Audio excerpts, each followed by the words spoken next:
মেজখুড়ি, মেজ, এই তো মেজখুড়ি। বলছি এই সিন্নির জিনিসগুলো কোথায় রাখবো? ওই সিন্নির গামলাটা রয়েছে না, ওর পাশেই রাখ। ঠাকুর মশাই এসে সব দেখে নেবে ক্ষণ। ও মিনু, একটু মিলিয়ে নে মা। বলছি সবই তো ঠিকই এনেছে মনে হচ্ছে, কিন্তু আসল লোক সে কোথায়? মানে ঠাকুর মশাই সে কখন আসবে? এসে যাবে।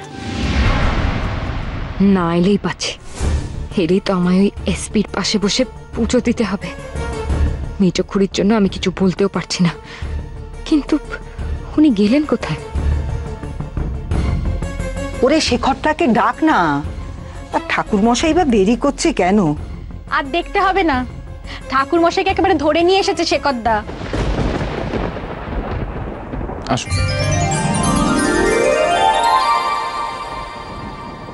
বাবা শেখর, তুমি এত বড় মানুষ হয়েও ঠাকুর মশাইকে নিজের সঙ্গে করে নিয়ে এলে।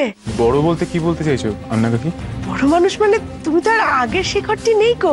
এখন তুমি কত বড় লোক, কত বড় গাড়ি বাড়ি তোমার। ওপর থেকে যেটা দেখো তোমরা, সেটাকে সত্যি বলে মনে করো কেন? ভেতরে সত্যি তোমরা কেউ দেখতেই চাও না। বিশ্বাস করো, আমাকে অনেকে ভাবে আমি পাল্টে গেছি, কিন্তু আমি মন থেকে সেই গৃহভূতি আছি,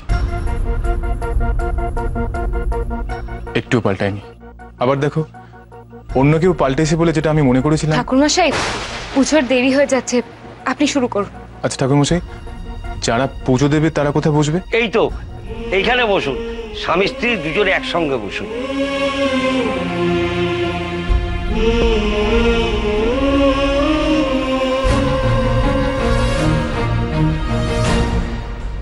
কোথায় যাচ্ছেন? বসুন।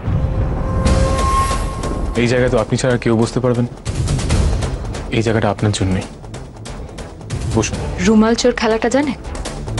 কখনকার জায়গা বদলে যায়, কেউ বুঝতেও পারে না। আর যদি রুমালটা খুঁজে পাওয়া যায়, যার জায়গা তারই থাকে।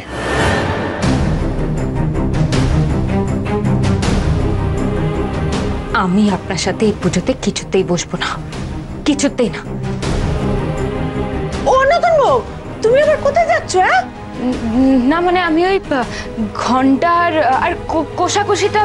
ওমা, ঘন্টা কোষাকুষি তুমি নিয়ে আইছি, ওই তো ওখানে রাখা। না মানে ওরে তোকে কোথাও যেতে হবে না, তুই বস। না মেজখুড়ি, আমি এক্ষুনি চলে আসবো, এক্ষুনি। ওরে মেয়ে, পুজো শুরু হয়ে গেছে যে। স্বামীর সঙ্গে একসাথে পুজোয় না বসলে তোর স্বামীরই তো অমঙ্গল হবে।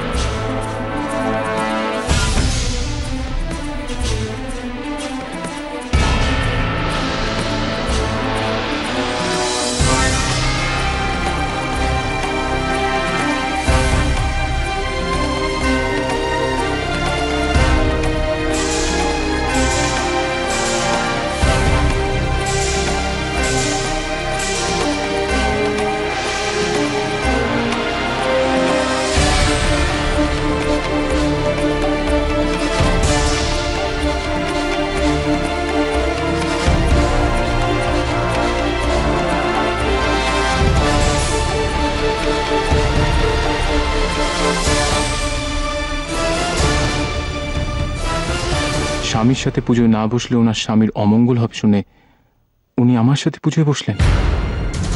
মানেটা কি? উনি স্বামী বলে তাহলে কাকে মানেন?